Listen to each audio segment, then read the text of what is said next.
मन को शांत करने के लिए, ईश्वर के प्रति अध्यात्म रखने के लिए, गुरु के प्रति अध्यात्म रखने के लिए, या अलग अलग जो धर्म हैं या उनके वेद है, पुराण है, या अपने विचार है, उनके अनुसार जो ईश्वर की जो आराधना करते हैं, परमात्मा की आराधना करते हैं, गुरु की आराधना करते हैं, अलग अलग धर्म में अलग अलग जो नाम है, उनकी उपासना जो करते हैं, उनके लिए एक विधान होता है, उसे पूजा कहते हैं।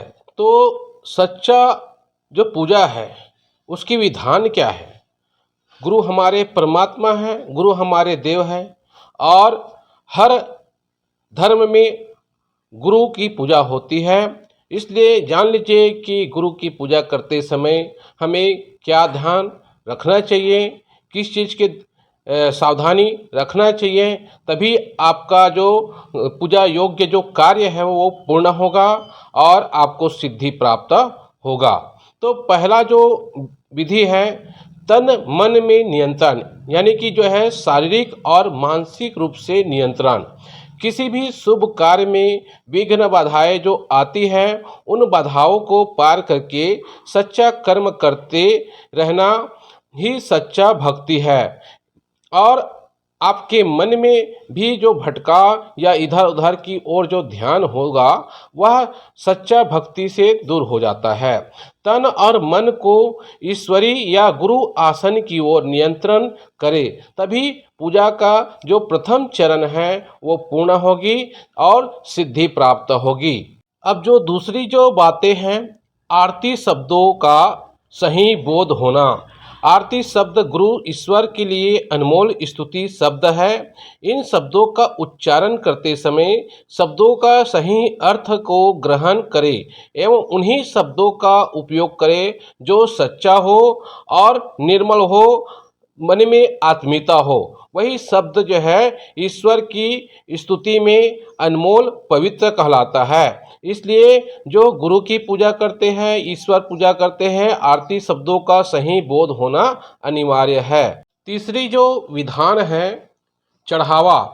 तो हम गुरु के हो, चाहे ईश्वर हो, चाहे परमात्मा हो, चाहे जो भी हो, उनके ऊपर जो हम आराधना करते हैं, पूजा करते हैं, अध्यात्म करते हैं, उनके लिए हम अपने सच्चे मन से फूल पत्ता या जो भी चढ़ाते हैं, तो उसके लिए सच्चा जो चढ़ावा है, सत्य, अहिंसा, प्रेम, वचन और कर्म, ये चढ़ावा जो है चढ़ाना चाहिए, ताकि जो है हमारे अंदर सत्य, अहिंसा, प्रेम, वचन और कर्म, सच्चा ज्ञान जागृत हो सके। जब हम पूजा विधि का पालन करें तो सबके प्रति दया, प्रेम, सद्भाव का गुण हो, मन, वचन और कर्म में सच्चाई हो। इसी फूल को गुरु या ईश्वर के ऊपर चढ़ाना चाहिए, ताकि हमारे जो शुद्ध मन, वचन, कर्म, सत्य, अहिंसा रूपी जो फूल है वो गुरु को स्वीकार या ईश्वर को स्वीकार हो सके। यही सच्चा फूल चढ़ावा है, यही सच्चा गुरु के प्रति समर्पित है, क्योंकि हमारे जो कर्म है वो सही होना चाहिए, हमारी जो मन है वो सही होना चाहिए, हमारी जो वचन है वो सही होना चाहिए। तो सत्य, अहिंसा, मन, वचन और कर्म को फूल स्वरूप में जो है चढ़ाना चाहिए। जो चौथा जो विधान है, जयकारा लगाते समय ध्यान दे। यानी कि माता पिता और गुरु बिना जीवन में ज्योत नहीं जलता, उनके बिना संसार अधूरा अपूर्ण है। वही हमें ईश्वर के बारे में बताता है। इसलिए सच्चा ईश्वर माता पिता और गुरु है। जयकारा में ईश्वरी जयकारा के साथ साथ माता पिता गुरु का स्थान सर्वोच्च होता है। इसलिए जयकारा लगाते समय माता पिता और गुरु का जयकारा जरूर लगाना चाहिए। जो पांचवी जो बातें हैं, जो सच्चा इंसान है, संत समाज है, माता पिता है और ईश्वर है, उनको सभी को प्रणाम करना।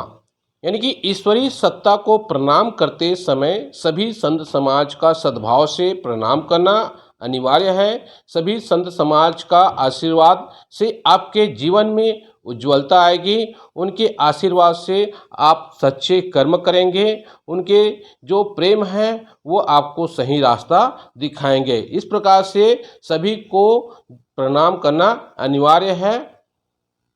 जो छठवा जो बातें हैं, पान प्रसाद बनाना एवं वितरण करना। तो पान प्रसाद जो बनाते हैं या वितरण करते हैं, उस इंसान में निर्मल प्रेम, दया, करुणा का भाव एवं सद्गुण वाणी होना चाहिए। तभी जो है उनकी जो बनाए हुए जो प्रसाद है वो पवित्र होगा।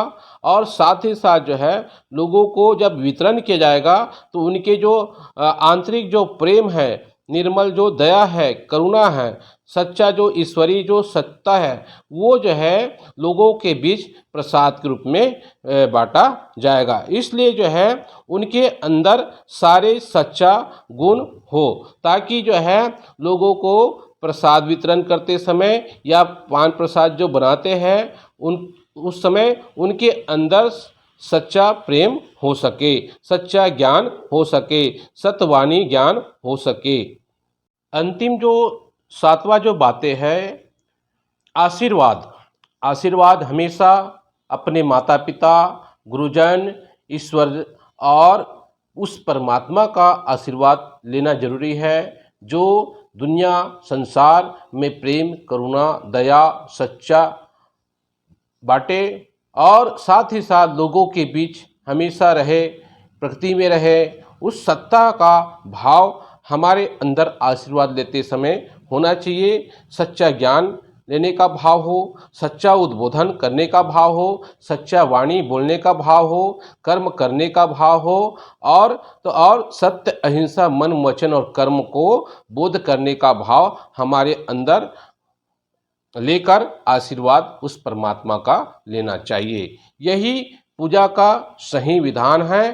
तो मैंने 7 जो पूजा के जो विधान बताया, पहला है तन और मन में नियंत्रण, दूसरा है आरती शब्दों का सच्चा बोध, और तीसरा है सत्य, अहिंसा, मन, वचन और कर्म को चढ़ाना, और चौथा है जयकारा लगाते समय ध्यान दे, और पांचवा है सभी को प्रणाम का उद्बोधन, और छठवा है पान प्रसाद बनाते समय एवं वितरण करते समय किस चीज़ का ध्यान रखना है, और अंतिम जो 7वां जो बातें हैं, आशीर्वाद लेते समय क्या ध्यान रखें और किस प्रकार से। यही 7 बातें आपको सच्चा गुरु भक्ति, सच्चा विधान, सच्चा पूजा और उस परमात्मा गुरु, हमारे परमात्मा गुरु हमारे देव कहा जाता है कि गुरु के द्वारा ही परमात्मा का सच्चा भक्ति किया जाता है। इसलिए उस ईश्वर भक्ति के लिए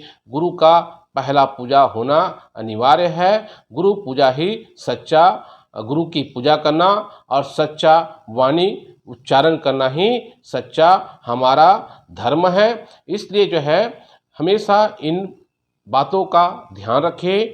इन बातों का ध्यान रखने से आपका जो पूजा है वो कभी अपूर्ण नहीं होगा और पूर्ण सिद्धि प्राप्त होगी। इसलिए इन बातों का विशेष ध्यान रखें और अपना जो जिस भक्ति करते हो, गुरु की भक्ति हो, ईश्वरी भक्ति हो या जो भी भक्ति करते हो, उसमें इस विधान का प्रयोग जरूर करें। तो हम इतने ही कहकर आज का वाणी विचार जो है खत्म करते हैं।